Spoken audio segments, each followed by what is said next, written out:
After years of hype, the Epstein client list drops as 2 pages of nothing to see here, sending shockwaves through Republican ranks and exposing fresh cracks between Trump's loyalists and party leaders. Welcome to Theocracy Watch, where we track how Christian extremism rewrites laws and bends the rules. But this time, the gambit has backfired on its own Mandarin masochist in chief. This is Theocracy Watch. In February, Florida AG Pam Bondi told Fox News, the Epstein client list is sitting on my desk right now, promising phased releases under Donald Trump's order 4 months later.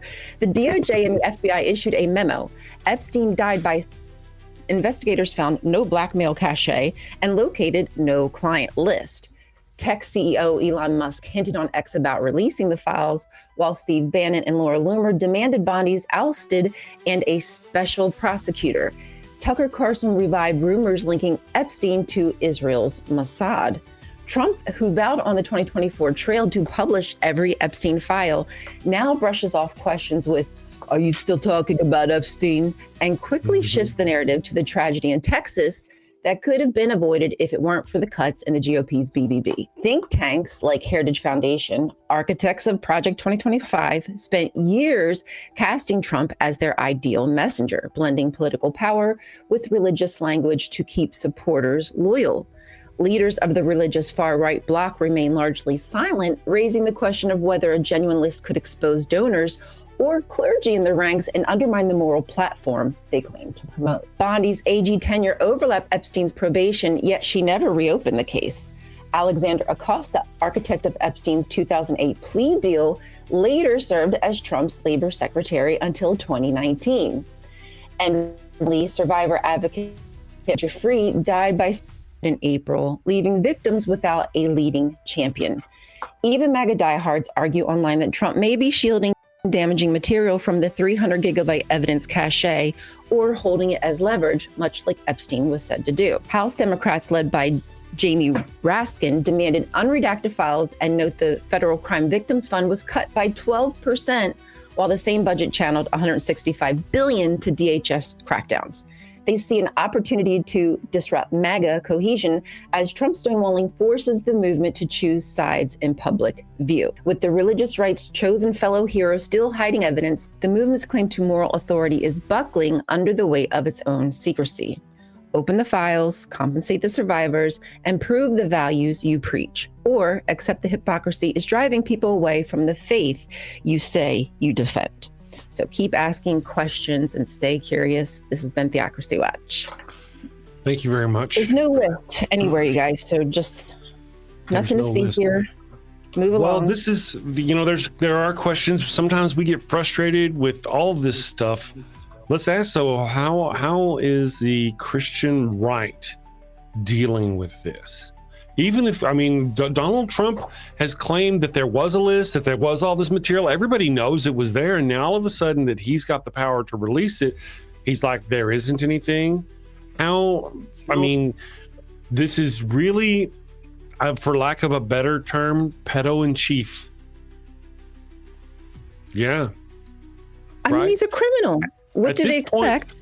We already knew he's a criminal. Now they're finding out he's the worst kind of criminal. I was talking with the evil one this morning, and it's one thing, okay? Me and you know this, it's bad. These are bad things. There's levels of bad, though. There are levels of bad. Mm-hmm. It is indeed bad to essay a child, right? That's bad. Donald Trump, as far as we know, allegedly has done this, so that is bad. But Donald Trump did this in a place where he knew those girls weren't just getting essayed by him, is that they were being trafficked and essayed by other men. This was a whole different level of depravity. This is not just this is like the president. It's the king people. Yeah. Exactly. And so where are the Christian right? Where's all these people that voted for him? He's still trying to cater to them. Where are they? Well, they especially still after like Pizzagate, and they raised such a fuss about like ring and kids being trafficked. And here we go, hard evidence, as you said, and as I said, he was running on this campaign of, I'd release all these different files. And then all of a sudden, complete 180 from that.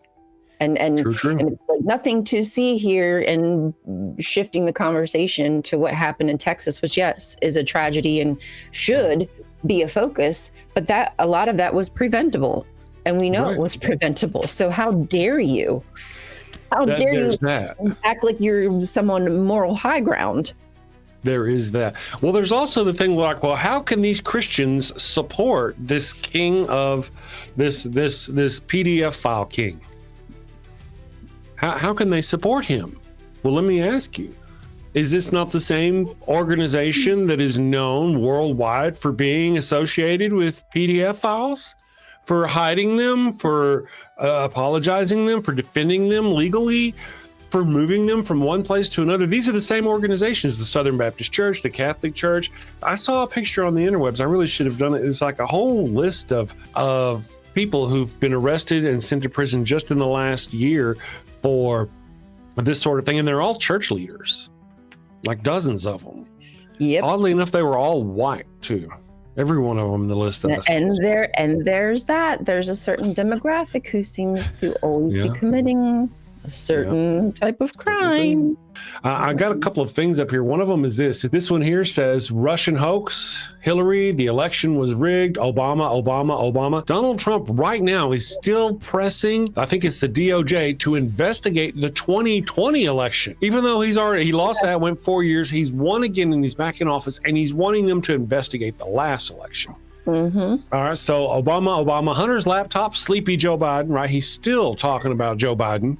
I won the 2020 election, Biden. And now all of a sudden when they bring up Epstein, why you got to bring up the past? Why are you bringing up old shit? Yeah. All of a sudden.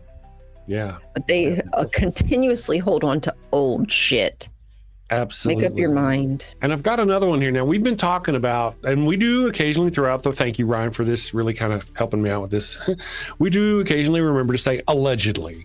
All right, so Donald Trump is allegedly this, allegedly that, allegedly the PDF file king. And there's a thing out there where he was thought about suing AOC until his lawyers for calling him a grapist. But if he sued her for calling him a grapist, then they would have to bring up a lot of things that would expose him, like the Epstein files. And he didn't want to. That's why she's never been sued for that.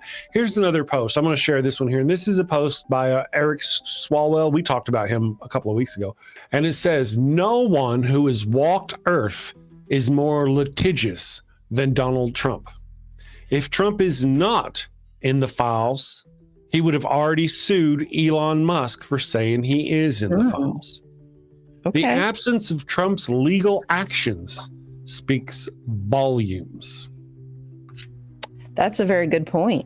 Is that not a good point? That is a very good point. Why hasn't he's even threatened.